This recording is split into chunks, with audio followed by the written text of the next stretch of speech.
you want to win a tender to procure goods or services on behalf of the government, the law will tell you to follow guidelines laid out by the Public Procurement Regulatory Board.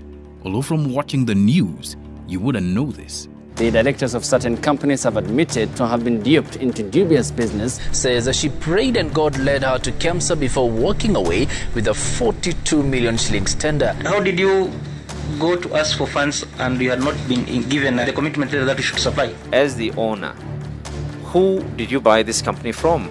News anchors and reporters have reported about procurement scandal after procurement scandal, linking shadowy companies typically with no track record in procuring or producing the goods or services that they are paid for, to the public, making it all seem like, well, a movie. We begin tonight with yet another movie-like script from the Kemsa scandal that gets more bizarre by the day. But this story doesn't come out of Hollywood. Using leaked data from Kenya's public finance management portal, IFMIS, Africa Uncensored has slowly been building a picture of a corrupt system overrun by companies flouting procurement laws and profiting heftily. In this episode of our series, Captured, we take you behind the scenes of these movie-like deals and tell the real story of a group of companies that specialize in winning tenders by gaming the system. They are all linked to a sitting senator in Kenya's parliament. Lights, camera, action.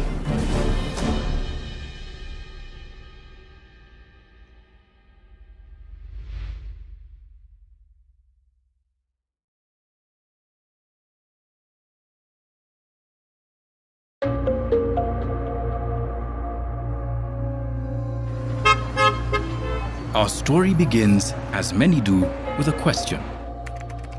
How do you win a tender from the Kenyan government? Here's a public procurement expert. My name's Andrew Mukite Musangi, and I currently serve as the chair of the Public Procurement Regulatory Board, which is a board that has oversight responsibility for the Public Procurement Regulatory Authority. John, the eligibility criteria is set out in Section 55, and briefly, 8 clear eligibility criteria. The first being legal capacity. One must be free from insolvency, receivership, bankruptcy, or being in the process of being wound up. Thirdly, if it's for a professional service, one must be a member of the regulated profession and must satisfy all the professional requirements for that profession. One must also not be precluded by investigative orders of our Director General. One must also not be debarred from participating in the procurement proceedings and our debarment process under the Act. One must also be compliant with their tax obligations and must not be a person convicted of corrupt or fraudulent practices. And finally, one must not be guilty of any serious violation of employment laws and practices. However, after looking into the operations of a group of companies linked to Meru County Senator and Senate Public Investment Committee Vice Chair Mithika Linturi, we found behavior that looked suspicious and a story from the early days of the Jubilee government's reign that shows their impact. One of his earliest business ventures was a company he founded, Arc Choice Insurance. He would go on to create many more. Linturi's entry into politics came in 2007 when, after 2 previous failed attempts, he won the Igembe South parliamentary seat on the same party ticket as current President Uhuru Kenyatta. He would retain his seat in 2013, then become Senator of Meru County in 2017. He is now one of Deputy President William Ruto's closest allies in the region. Known by the moniker Captain, Linturi has a reputation for not running from a political fight or for starting one. Remember this, it'll be important later in this story. His links to various companies that receive government funds are vast. Linturi is linked to at least 14 different companies, either directly or via proxy, that have been paid to procure various goods and services, from medicines to sofa sets. But it is the web of transactions around the jewel in his crown of companies that gives an indication as to why Linturi's web may be so big. Aticon Limited. Enter two men, both who have close links to Aticon Limited and have worked with Linturi. This is Fred and this is Simon. We let them explain their relationship to Aticon and Linturi. I was hearing about him. I personally had not known him, but I got to know him and I was happy working for a politician, for a well-known person in the society. Simon is a former employee of Linturi's, and Fred's current role gives him unique insights about the group of companies. I've had the pleasure of interacting with him, business-wise, and I know he can be a crook, and he's not straightforward at all.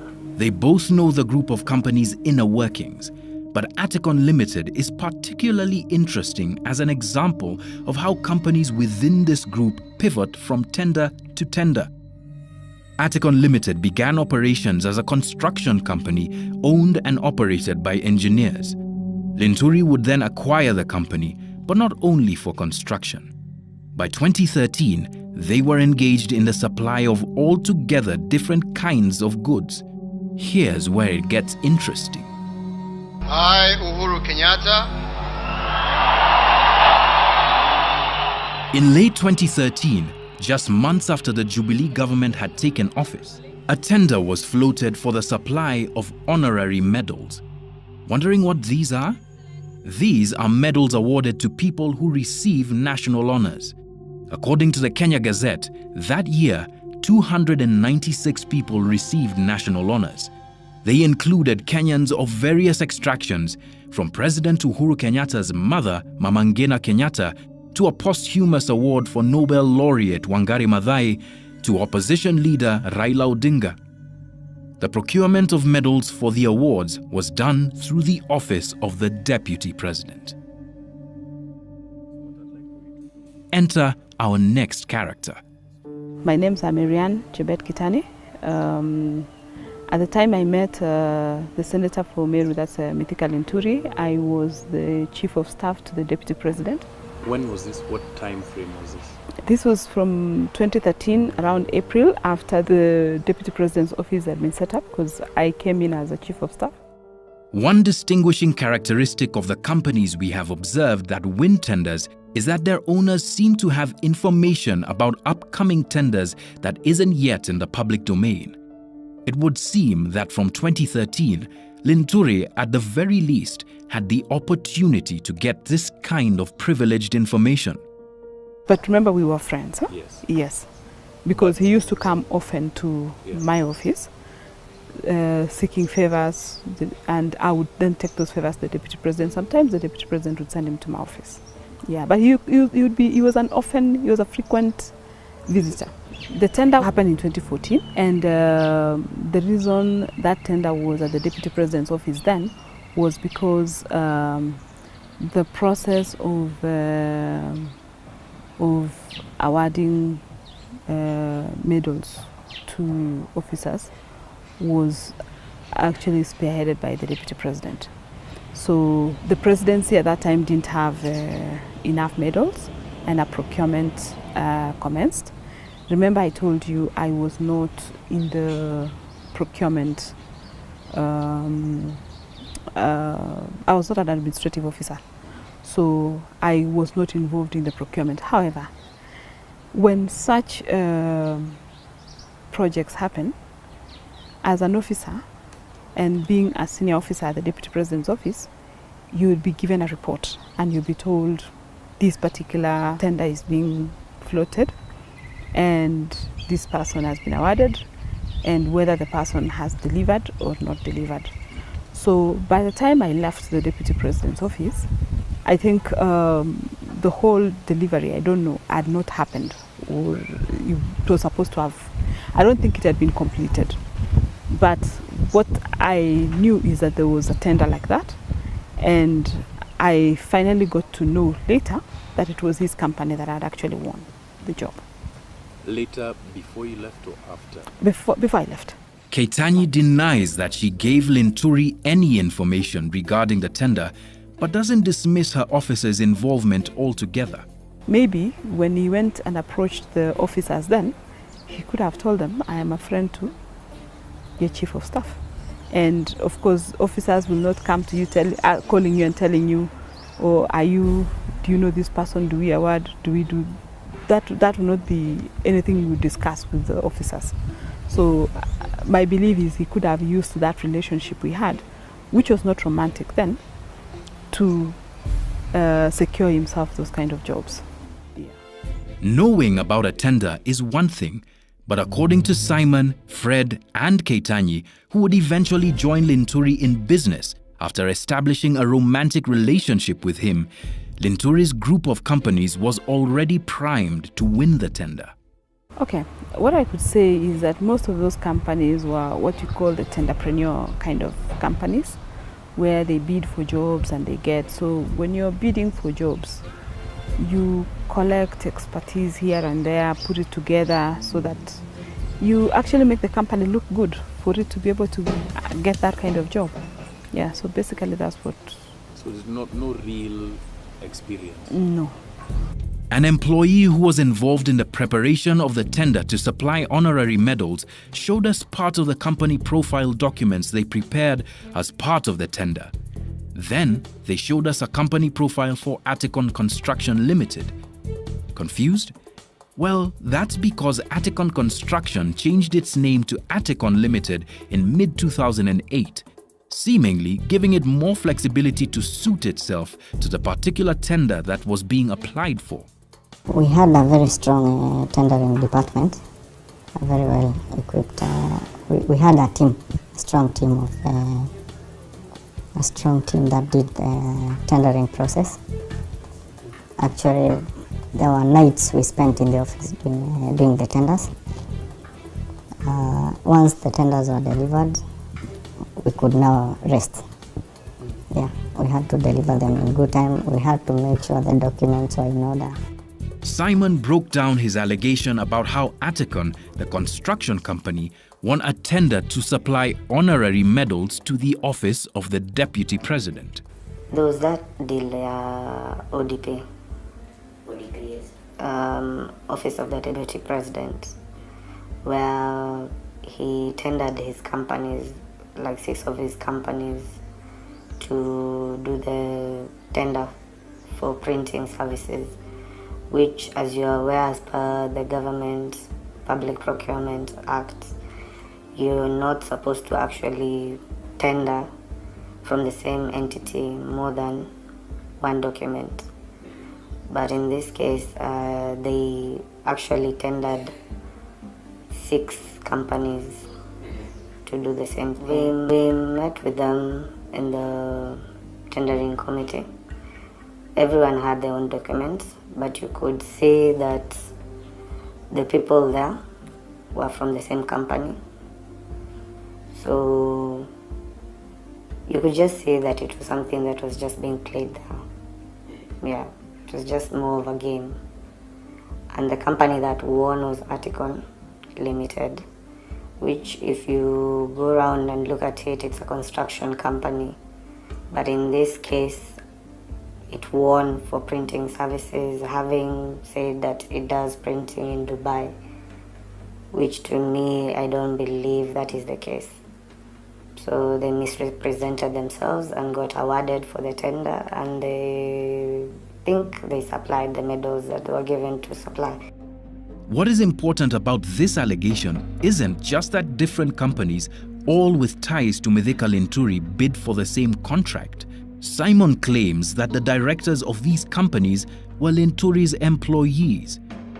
We looked into other companies linked to Linturi and found at least 4 companies where his employees were also director shareholders in his business, according to company registration documents.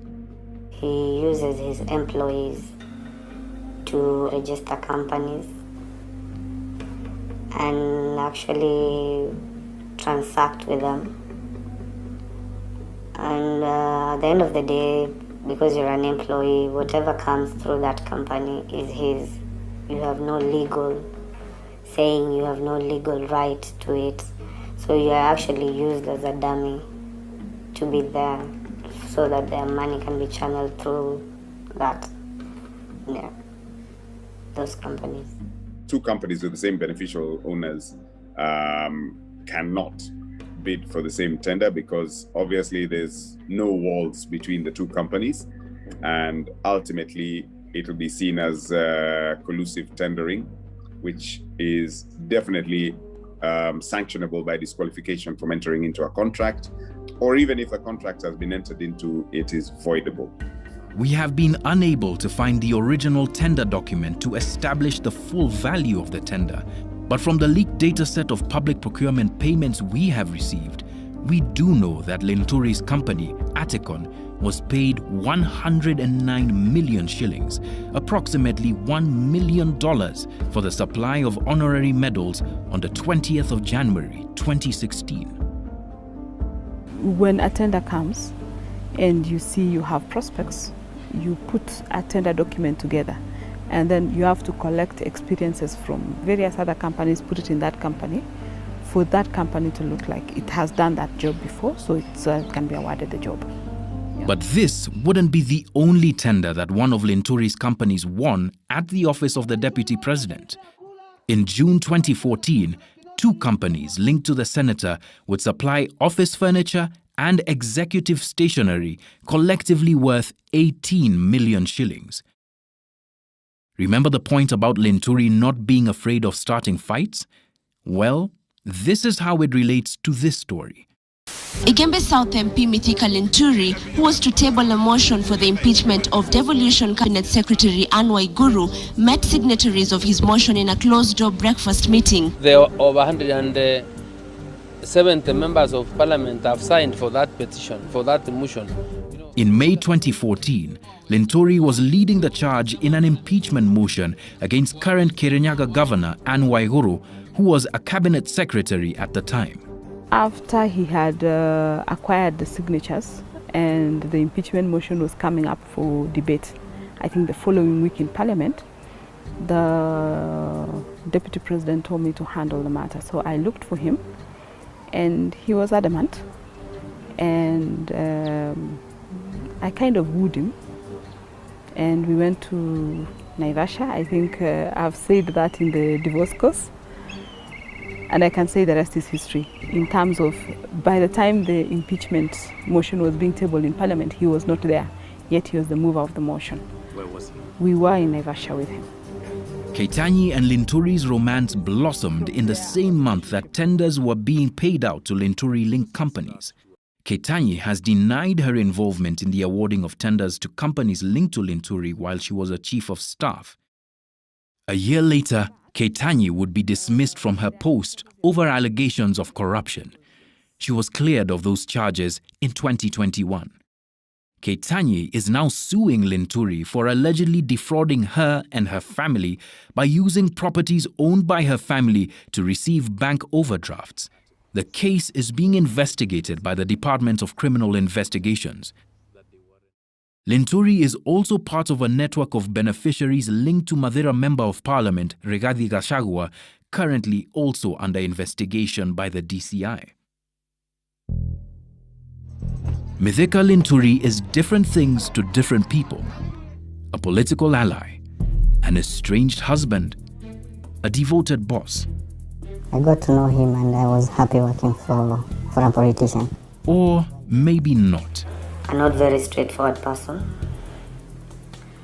And as you're all aware, you've been seeing what has been going around. And I believe where there's smoke, there's fire.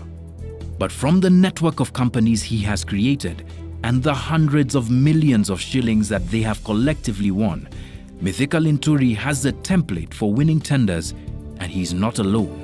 We begin tonight with yet another movie-like script. There is no Hollywood story to see here, but there are hanging questions about how public officials, from politicians to state officials, can do business with the government in which they serve. This is illegal in countries across the world, but not in Kenya. not since the 1970s. So, how do you win a tender from the government of Kenya? You may need to ask Mithika Linturi. He seems to understand the mechanics of Kenyan tenderpreneurship.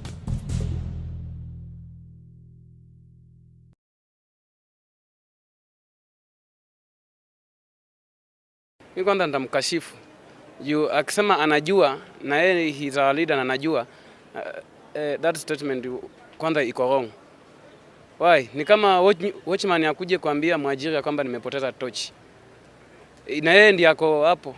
Yeye ndiye anafaa kujua kwa nini tochi. Yeye anafaa kutupea solution ya kwamba corruption imefika hizo 2 billion zenye anasema, na the way forward ni hii. Sasa sisi sio leaders. Anatuambia anaposema kwamba pesa zinapotea bilioni 2, anapaswa ajue wale wanaoiba mbona wawe katika serikali, sababu tumeona watu wameshikwa, ndio wanaenda kotini, wanatoa pesa, wanarudi. So wanapoenda kotini, wanaenda wanatoa pesa, wanarudi, the same wanaendelea na uongozi tu, na hata tunawaona wako tu. So sijui rais hakuna kitu tutakachomsaidia, labda yeye mwenyewe achukue ile action, kwa sababu yeye ndiye ako na mamlaka, yeye ndiye na run the government, ako na mamlaka ya kudeal na wale ambao wanafanya corruption. Corruption iko na hata alijua ilikuwa kutoka kitambo. So kama ningetaka imalize kutoka mwanzo, hata mtu ikikato ukitaka isimee tena unatoanga mpaka mizizi. Unasema tunapoteza pesa corruption 2 billion. Hiyo hesabu umetoa wapi? Na hiyo pesa inapotea kwa mkono wa kina nani? Si mliingia kwa uongozi Jubilee? Si mliweka watu wenu kwa hizo viti? Hatujaona hata corruption case moja, mtu ya maana, kama ni CS, kama ni PS, kama ni nani, yule ako in charge, ako committee 10 years, 20 years. Ama vitu zake zimekuwa repossessed, zikarudishwa, ziende, zilipe hiyo pesa ameiba. Hatujaona. Uhuru si to enjoy. We want to tell the president to stop lamenting, because leadership is not about lamenting, it's taking responsibility. If the responsibility that he's going to take will cost his friends being around him or his family leaving him, he must take that responsibility, because history will judge him harshly according to the type of leadership that he has set. I will be very candid with you that if he does not take leadership responsibility to align his cabinet and to align the people he has appointed to work with him, he will be the least ranked president.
But we recognize it is something that even the corrupt acknowledge is a bad thing.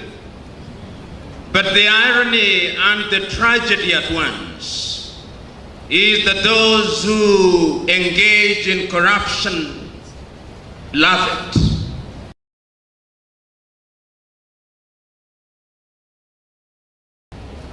When you look at Africa today, whether you are looking at Uganda, Kenya, Tanzania, Nigeria, or indeed any country in Africa, our richest men and women are the men and women who occupy public office. We live in a continent where we celebrate thieves and vilify good men and women. That is the tragedy of Africa.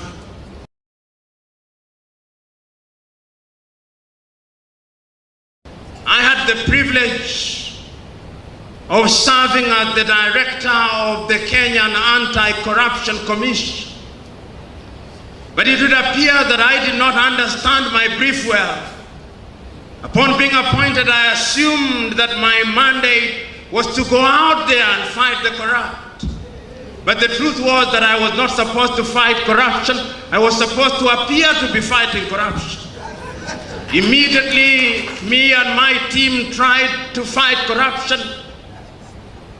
The parliamentarians, in their wisdom and in my own view, in their lack of wisdom, used the occasion of the amendment of the law to disband the organization and to send myself and my 4 directors out of office. The history of anti-corruption crusaders in Africa is one and the same. Their mortality rate in office is very short. Before I was victimized, before my victimization, Nuhu Ribadu before me had been victimized in Nigeria.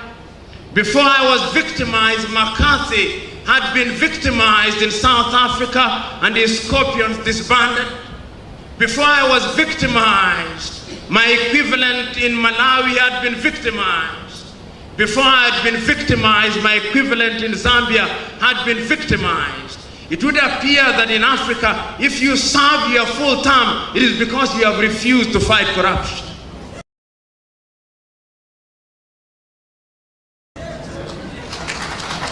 So the question that we must ask here and now, on an occasion such as this, what must Africa do going forward?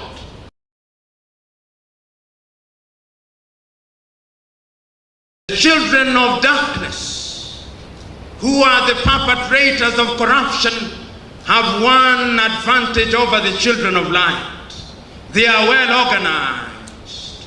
They are prepared to kill.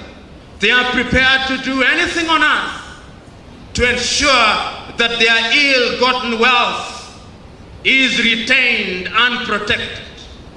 I always say that those who want to fight corruption must go to the Bible.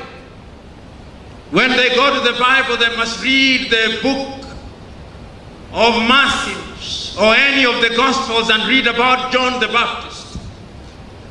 When they read about that book, they must remember that John the Baptist was in the habit of telling a king called Herodias not to engage in an adulterous union with his brother's wife. And he said this so often to the irritation of the king. They must remember that during that time there was a dance. They must remember that there was a lady called Salome. And they must remember that after she danced so well, Salome asked for John the Baptist's head. And I want to remind you that that is the way it is for corruption fighters today. You are like John the Baptist telling the latter-day Herodias, you are corrupt, you are corrupt. You must remember that there are Salomes who will be looking for your head. The question is, are you prepared?